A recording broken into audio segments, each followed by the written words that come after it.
우리 지난주 기동하는 자들, 조롱하는 자들은 늘 있어 왔다라고 말씀드렸고요. 그리고 그들의 기동하는 내용 중에 하나가 바로 여호와의 재림이 있는가 없는가.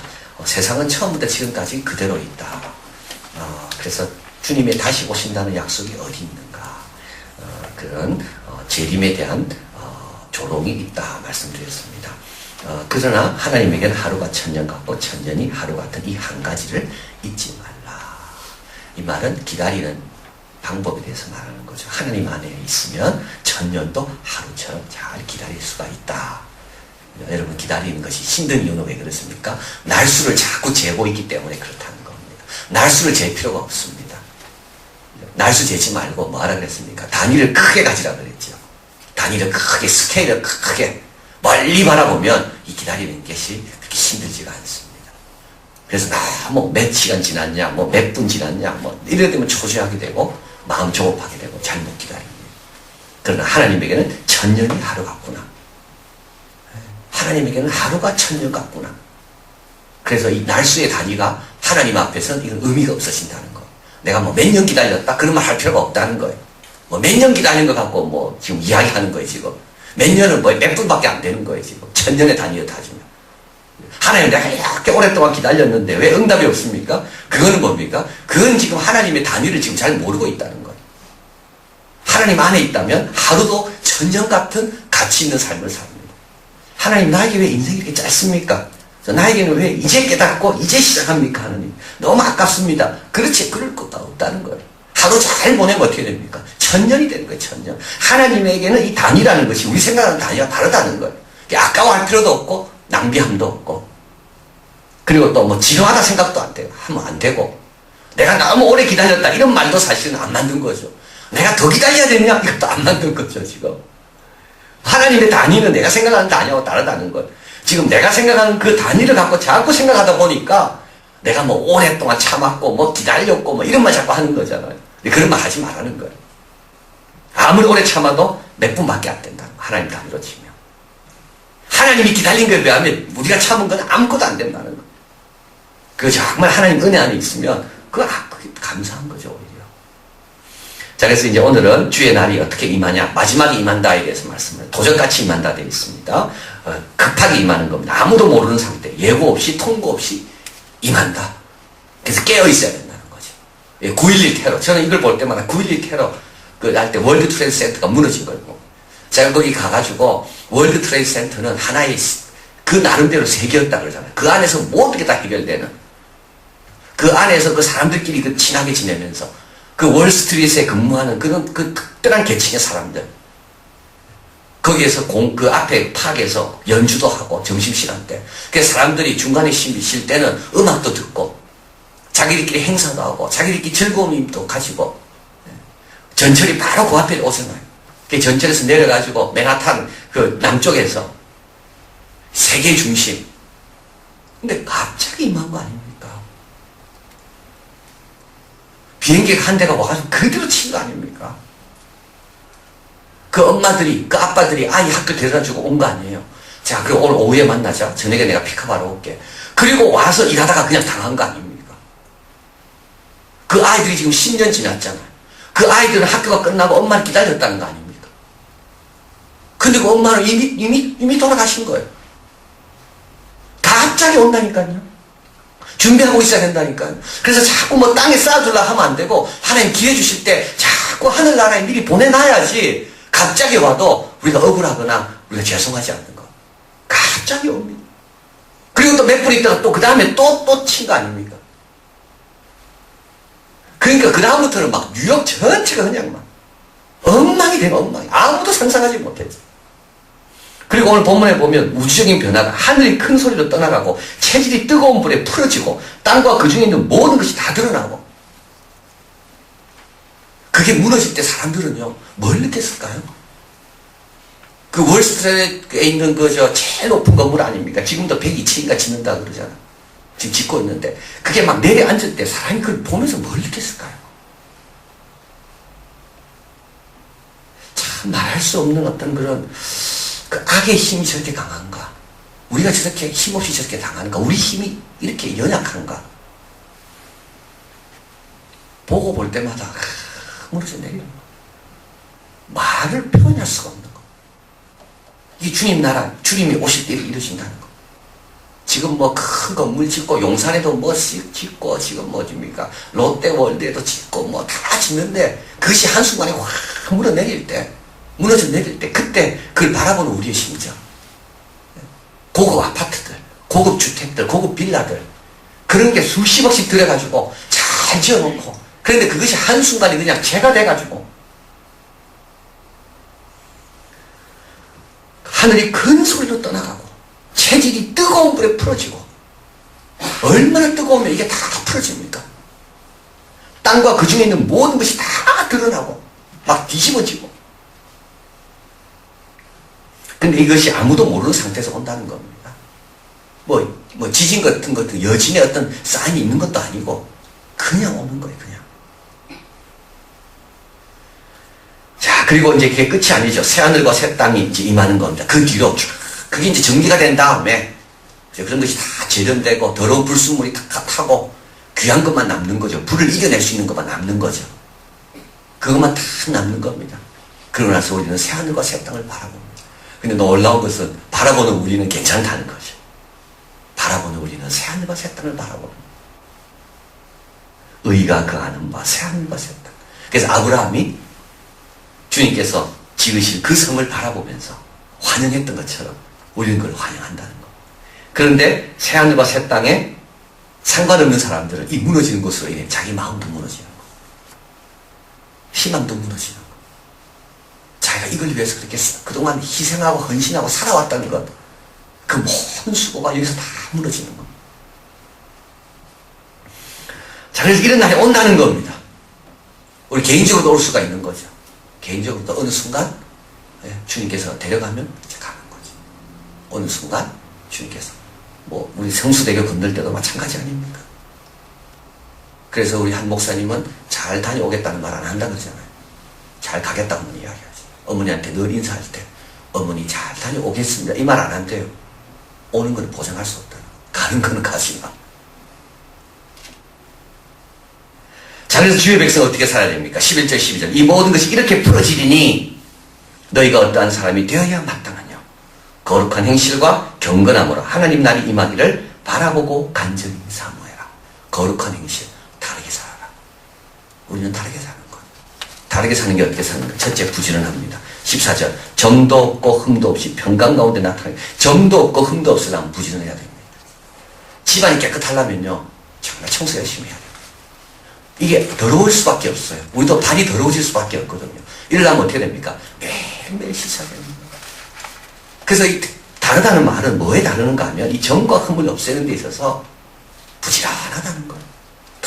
늘 말씀 듣고 늘 죄 지은 거 하나님 앞에 나아가서 죄사함을 받고 혹시라도 뭐가 묻었는가를 늘 점검하면서 부지런해야 되는 거예요.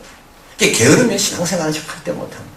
부지런. 근데 뭐에 부지런해야 되는가 하면 거룩한 행실로 나타나기 위해서 점과 흠이 없도록 늘 말씀에 붙여오고 그래서 이것이 뿌리 내려서 무릎처럼 커지지 않도록 계속 거기에 초기에 잡는 거예요. 초기에. 그리고 또 경건한 겁니다. 1장 3절에 보면 생명과 경건에 속한 모든 것을 우리에게 주셨으니 이 베드로 후서는 경건을 강조합니다. 경건. 그리고 또 뭐죠? 1장 6절에 인내에 경건을 더해라. 그리고 지난주에 뭐라 했나요? 주님께서 경건한 자는 구원하시리라. 경건은 뭡니까? 저 사람은 참 경건하다. 이럴 때 경건한 사람은 누굽니까? 경건한 사람은 자기 의무를 하는 사람이 경건한 사람. 경건한 사람은 자기 의무를 하는 사람이에요. 하나님 앞에 해야 될 바를 하는 사람이 경건한 사람. 헌금 제대로 해야 되잖아요. 그 사람이 경건한 사람이에요. 예배 시간 잘 드려야 되잖아요. 그게 경건한 사람이라니까요. 이웃을 사랑하라 되죠. 그게 경건한 사람이에요. 예, 내가 경건하냐 아닌가를 알 수 있는 것은 내가 해야 될 의무를 내가 제대로 하고 있는가. 그게 경건한 겁니다. 그래서 이게 다른 겁니다. 예수 믿는 사람들은 내가 해야 될 의무를 제대로 잘하고 있는 것. 이게 경건한 거죠.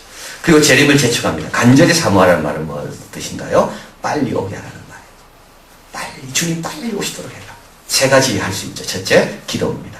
하나님 나라 임하옵시며 기도하는 것. 주님 나라 빨리 오려고 하는 기도. 두 번째는 뭐죠? 천국 복음이 모든 민족에 증거되기 위하여 온 세상에 전파하니 그때야 끝이 오리라. 전도하는 거. 열심히 선교하고 구제하고 도와주고 예수 믿는 사람이 한 명이라도 더 많아지도록, 예수 믿는 사람이 늘어나도록, 나로 인하여 예수 믿는 사람이 좀 더 늘어나도록. 그리고 세 번째는 우리 주의 오래 참음이 구원이 될 줄여기라. 성숙하는 거. 내가 그날 주님 맞이할 준비를 하기 위해서. 그래서 주님께서 왜 빨리 안 오십니까? 우리 더 좀 성숙할 때까지 기다리시는 거죠. 더 좀 하늘나라의 상급을 좀 많이 쌓아두고 기다리시는 거죠. 그래서 이제 세 가지입니다. 우리가 기도 열심히 해야 되는 주님 빨리 오시도록, 그리고 전도 열심히 하는 것이고, 또 한 가지는 자기 자신을 계속 주님의 그 신랑에 합당한 아름다운 신부가 되도록 계속 자기를 연단하고, 그래서 기다리는 기간은 바로 이 신부 대기실에 있는 기간입니다. 이제 결혼식이 시작될 건데 그때 대기실에 앉아가지고 또 점검하고 또 점검하고, 이게 기다리는 시간입니다. 그리고 이제 성경을 왜곡하지 않습니다. 16절 같이 한번 읽습니다. 그 중에 알기 어려운 것이 들어있으니 무식한 자들과 굳세지 못한 자들이 다른 성경같이 그것도 억지로 풀다가 스스로 멸망에 이르느니라. 자, 여기 본문에 보면 16절에 또 이 모든 편지에도 이런 일에 관하여 말하였으되. 그래서 이제 베드로는 지금 이 이야기를 합니다. 베드로는 유대인을 위한 사도죠. 사도 바울은 누구를 위한? 이방인을 위한 사도입니다. 그래서 베드로를 읽다 보니까 이런 게 좀 부담스러운 거예요. 그래서 다른 성경은 뭐 좋은 구절이 없나, 내한테 맞는 거. 그래서 사도 바울 걸 찾아봤어. 사도 바울은 또 어떻게 됩니까? 여전히 동일한 내용을 하고. 피할 길이 있다고요? 없다고요. 피할 길이 없다고. 사도 바울 내용 중에 좀 또 쉬운 내용이 없는가 또 찾아가 보는 겁니다. 거기 또 쉽습니까? 동일한 겁니다. 피할 길이 없습니다. 하나님 말씀을 읽다가 이렇게 안 하고 내가 신앙생활 하면 안 되겠나? 그 다음 구절 찾아보는데 거기 또 나오는 거예요. 구약 가보면 거기 또 나오는 거예요. 그래서 사도 바울은 은혜를 강조했잖아요. 야고보는 행실을 강조했고. 그래서 은혜를 강조한 사도 바울의 구절을 보니까 거기 또 나오는 거예요. 예수님의 말씀 또 나오는 거예요. 거기에. 피할 길이 없는 거예요. 피할 길이. 베드로후서 어렵다고 바울 서신으로 가면 여전히 어려운 것이 있습니다. 바울 서신 중에 쉬운 것을 찾으러 가면 거기서도 여전히 어려운 것을 발견합니다. 방법 딱 하나 있다 있죠. 뭐라 된다고요? 내가 굳세지는 방법밖에 없습니다. 내가 굳세지는 방법밖에 없습니다. 이 사람 어렵다고 저리 도망갑니까? 거기 가면 또 사람이 있습니다. 이 어렵다고 저리 갑니까? 겉으로 보기엔 쉽게 보이죠. 거기 또 어려운 거예요. 방법은 어디 있다고요? 내가 세지는 방법밖에 없어요. 그 피한다고 문제 해결되지 않아. 그 피한다고 그 문제가 없어지지 않아. 또 다른 문제가 또 기다리고 있는 거예요. 방법은 내가 성장하는 수밖에 없는 거예요. 내가 커지는 수밖에 없는 거예요. 내가 그걸 붙잡고 씨름하면서 그 문제를 내가 돌파하는 수밖에 없는 거예요. 자라가라는 말이 어떻게 나옵니까? 문제를 회피하기보다 문제를 극복할 힘을 길러라는 거예요. 이게 베드로후서의 결론이에요. 문제를 회피하지 말고 문제를 극복할 수 있는 힘을 길러라. 이것이 성장이다. 신앙의 성장이 뭔가? 신앙의 성장은 문제를 해결할 수 있는 힘이 과거보다 많아지는 것이 신앙의 성장인 거예요. 더 사랑하게 되는 것, 더 인내하게 되는 것, 더 기도하게 되는 것, 더 잘 참는 것, 이것이 신앙의 성장이다. 자, 그래서 18절 오직 우리 주 곧 구주 예수 그리스도의 은혜와 저를 아는 지식에서 자라가라. 회피하지 말고 쉬운 걸로 가지 말고 말씀을 자꾸 왜곡시키려고 말씀이 나에게 맞도록 말씀을 자꾸 이렇게 뭡니까? 타협하지 말고 네가 자라가는 수밖에 없다. 또 돌아오거든. 또 돌아오거든. 다른 방법이 있나요? 없지요. 내가 맞춰야죠. 그때 맞추는 방법은 뭡니까? 그게 나야 내가 성장할 수 있는 좋은 기회라는 겁니다. 성장할 수 있는 좋은 기회. 자, 베드로는 서신을 시작하면서 결론입니다. 동해로운 보배로운 믿음을 가진 자들에게 편지한다고 했습니다. 그래서 오늘 본문에서도 보니까 바울을 가리켜서 우리 사랑하는 형제라고 말합니다. 바울이나 베드로나 서신을 받는 성도들은 다 동일하게 보배로운 믿음을 가지고 있다. 동일하게 어렵다. 동일하게 힘들고 동일하게 다 문제 앞에 있고 그러나 동시에 또 동일하게 보배로운 믿음을 우리가 가지고 있고 출발은 차이가 없습니다.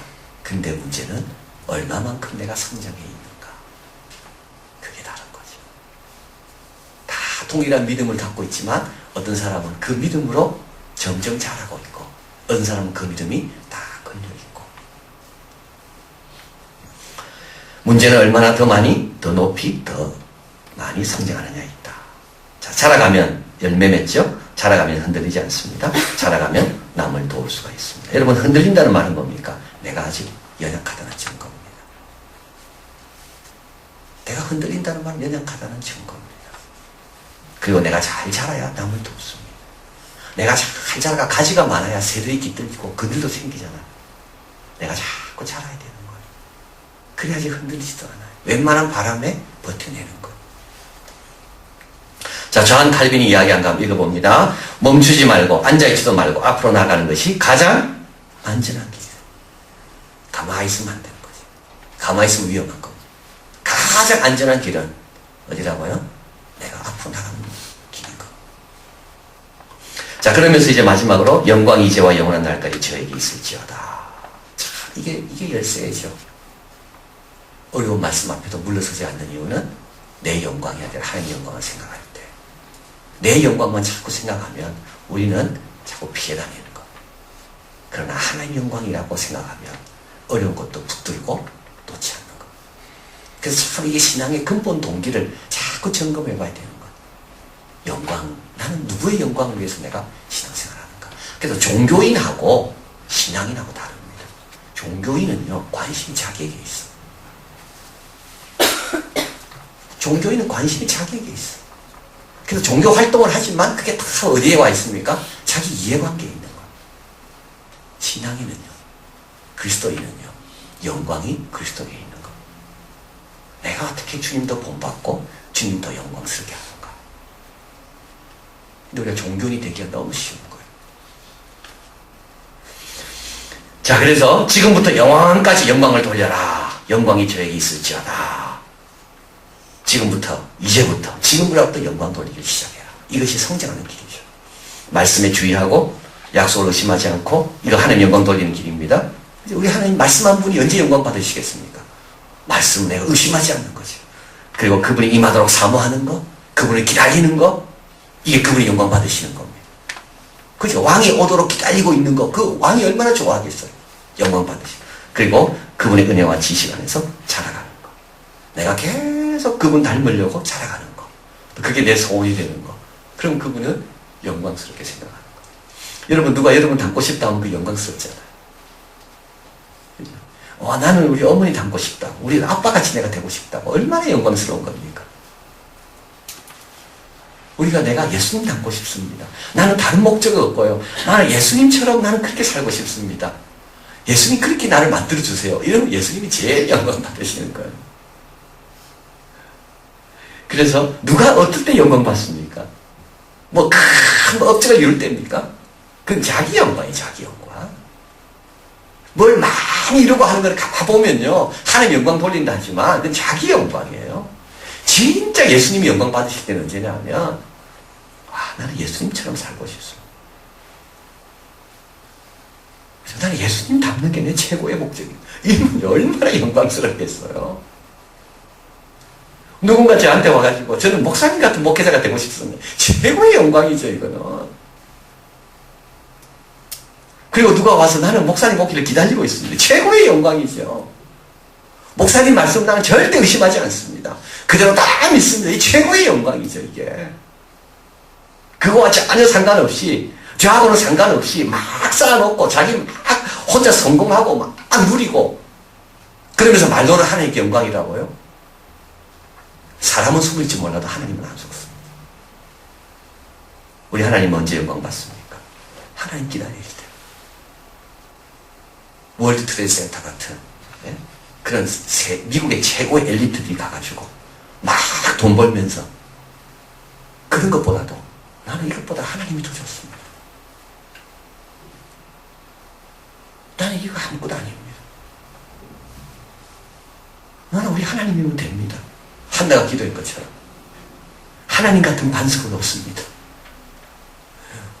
하나님 같은 반석은 없습니다.